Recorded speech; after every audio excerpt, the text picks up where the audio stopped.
Since the beginning of time, the northern landscaper has had to turn to snow removal for winter employment. When a landscaper holds seasonal contracts with businesses or homeowners, efficient snow removal is the key to success. The following video will demonstrate techniques and tips for successful snow removal that can help to maximize efficiency and reduce stress and injury. When it comes to snow shoveling, the first thing that's most important is to dress warmly.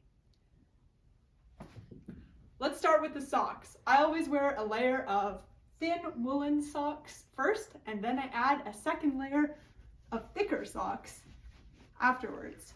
It's important to dress in layers so that if you get warm while you're shoveling, you can take those layers off.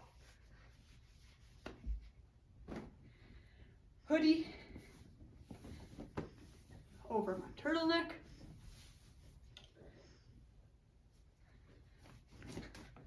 It's always important to wear a face covering so that you don't get frostbite. Beards are especially warm. Toques are great to cover your ears and your head, which is where you lose the most heat from. Now that you're all layered up and you have your warm beverage by your side, I suggest tea. You can head outside. Get out there as quickly as possible because it's pretty warm.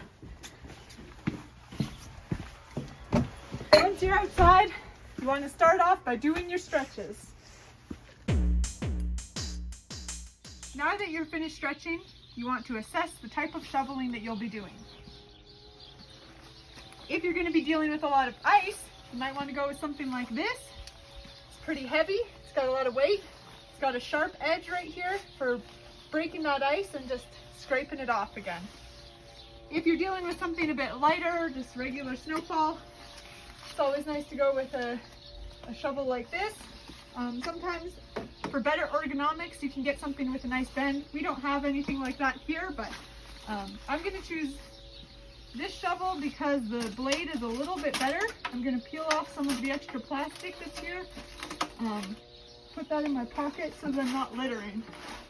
Now I'm going to demonstrate some techniques for excellent posture and good workplace health and safety.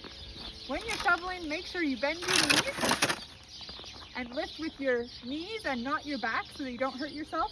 When you're lifting, keep the shovel close to you, especially when you're tossing. Just do little tosses so that you don't injure yourself or strain yourself.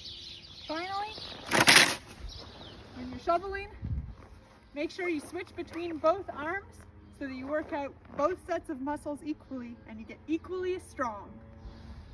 So, along with all of those techniques that you've just followed, here is an example of one way to shovel, which is the long shot.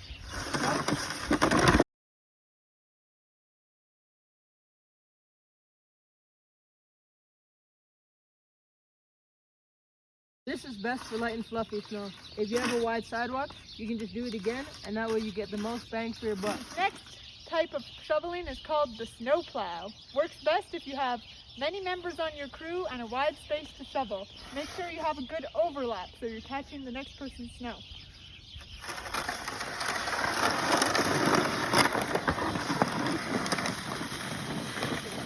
This next one is called the wave. This is good for heavier snow, but also good if you have a sidewalk that doesn't have a street to it.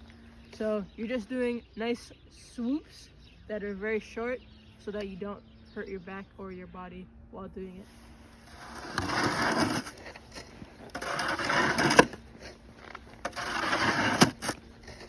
The next shoveling type we refer to as the wrist flick, and this is great if you have a safe street that you can be standing on so you're not compacting the snow while you're standing on the sidewalk and you have good straight access to the grass on the other side.